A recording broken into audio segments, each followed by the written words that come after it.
I just got a new DJI mini drone and I thought I would bring it to the farm to go fly out through the wheat fields, but my overconfidence got the better of me and I crashed it. So this video is the dummy's guide of what to do and what not to do when setting up your drone.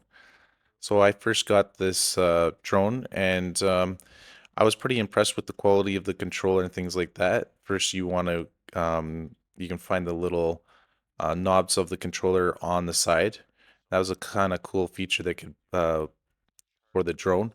And the very first thing is it won't turn on unless it has about 75% charge. So first what you want to do is charge the drone until you get about three lights that go on. Then you can connect your phone with the cable and you'll have to go through the app. I downloaded the DJI Fly app and then you can select your drone and then you have to hit activate and agree, put in your phone number and do a couple of these settings.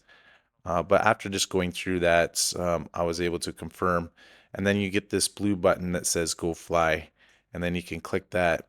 And then you should have a visual of what the drone sees. So you can see there as you move it around, you can see um, whatever is displaying in front of the drone.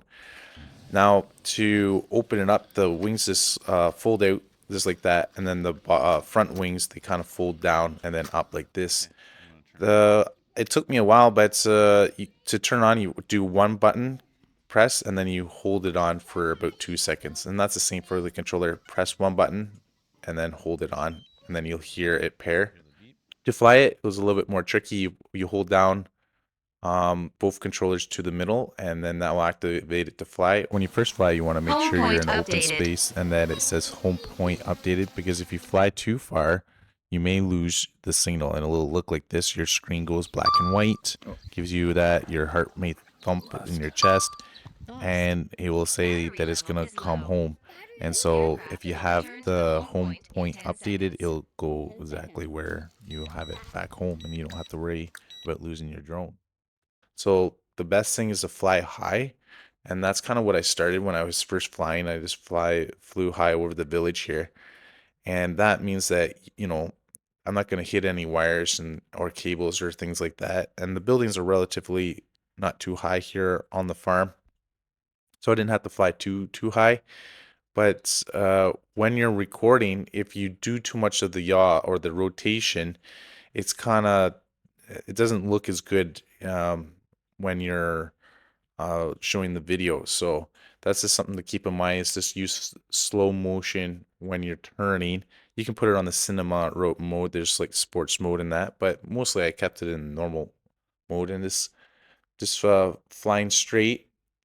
But then I did find that when you're low to the objects, it looks um, has more detail. You can see the reflection and stuff there. But as I flew over this telephone wire, you could barely see it. In fact, when I was flying, I didn't even notice it.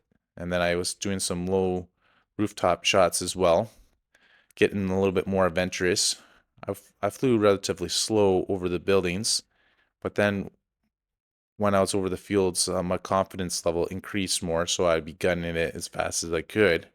You can see here, this is just the normal clip speed of the video.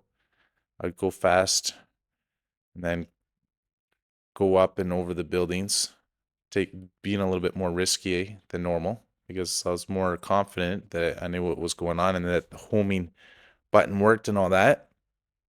Then I would be flying between trees to the point where I was maybe getting a little bit too risky, going further from home, taking pictures of the fireworks because we had a party.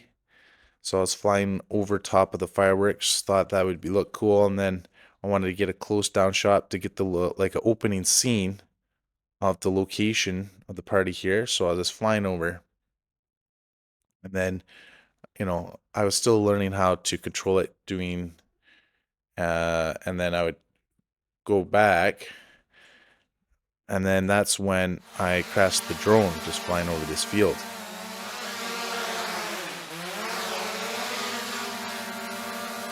I was, my heart sunk because these things aren't cheap, right? So I had to find out where it was. So if you click on the little map on the left, you'll find that there's a Find My Drone button on the right hand side. And I clicked that, and then it should start flashing and beeping in it. And supposedly it shows you the last picture image of the drone.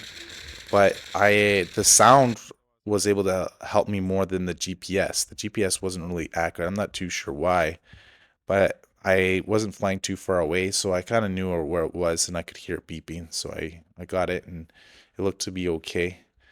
The only issue was it hit the wheat here, and it has a little green spot on it, so it wasn't too bad. Just a warning that the more confident you get, the more dangerous you drive. I do recommend getting, when I went home, I bought this charger for about 30 bucks, and it can charge the two batteries at the same time, and you can use more wattage. I like that because if you just charge it through the airplane, it takes a lot of time.